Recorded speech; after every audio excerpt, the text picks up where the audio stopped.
Hi, everyone. Welcome back to the Planting Roots podcast. I'm Stephen Partain, one of the pastors at Grace Community Church in New Orleans, Louisiana. We're glad you're walking with us through the book of Isaiah. Isaiah is a prophet in the Old Testament that has much to speak to us today. So this week will be in Isaiah chapter 1, verse 21, through Isaiah chapter 2, verse 5. So last week we learned that God is speaking through the prophet Isaiah to tell the people of Israel that though they may be worshiping God externally, they may be showing some things outside of themselves that look like doing the right things, internally their hearts don't honor God. Their hearts aren't being in line with the values of what God cares about and calls us to. And so starting in verse 21, we read this: that the trustworthy town has become an immoral woman. It was full of exercise of authority, and faithfulness dwelt in it, but now murderers. Your silver has become slag, your drink is diluted with water. Your officers are rebels, the associates of thieves, and every one of them loves a bribe, chases gifts. They don't exercise authority for the orphan, and the widow's cause doesn't come to them. So we see that at one point, Israel, God's people, was a trustworthy place, was a group of people that actually did the right kind of things. They had faithfulness within their borders. They exercised authority correctly. They cared for orphans and widows and those in distress. But they've turned away from that. They no longer are doing those kind of things. So at one point in the past, they had been faithful, but their faithfulness is no longer around. And God is addressing that through Isaiah. God is not okay with his people to simply exist and to become corrupt.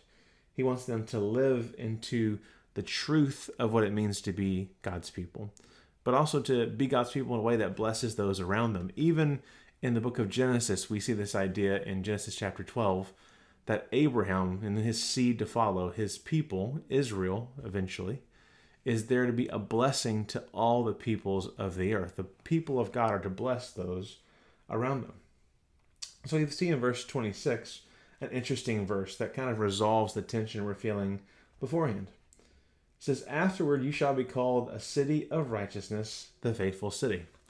So there's coming a time where the Lord Yahweh himself, it says, is going to come down and going to take care of his enemies. He's going to take care of all the problems and judge what is unrighteous.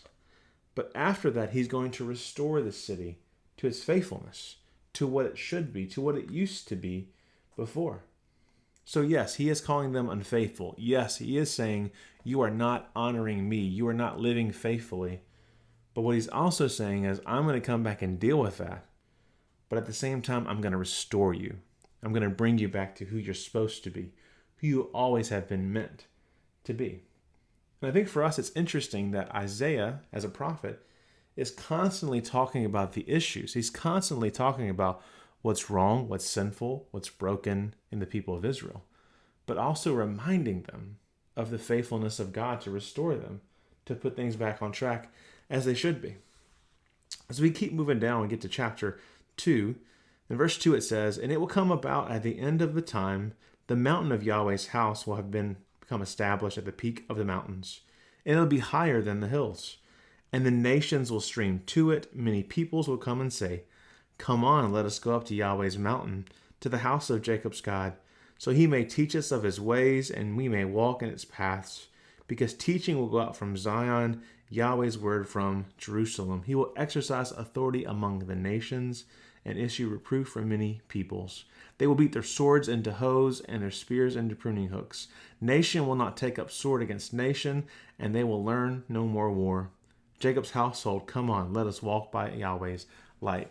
So there's coming a day where this establishment of faithfulness and righteousness doesn't seem to just be for people in Israel. It seems to be much bigger than that. That the vision that God has is to restore them to be faithful. But for them to be faithful is how God can pursue faithfulness for all people. That all nations could come and be a part of Yahweh's plan, God's plan to be faithful and righteous and just and good. So for us, we're planting roots in Isaiah to learn more about God's word. I encourage you to dig into it this week in chapter 1 and 2. Read it, apply it to your life, and we're excited to keep walking through it together. We'll see you soon.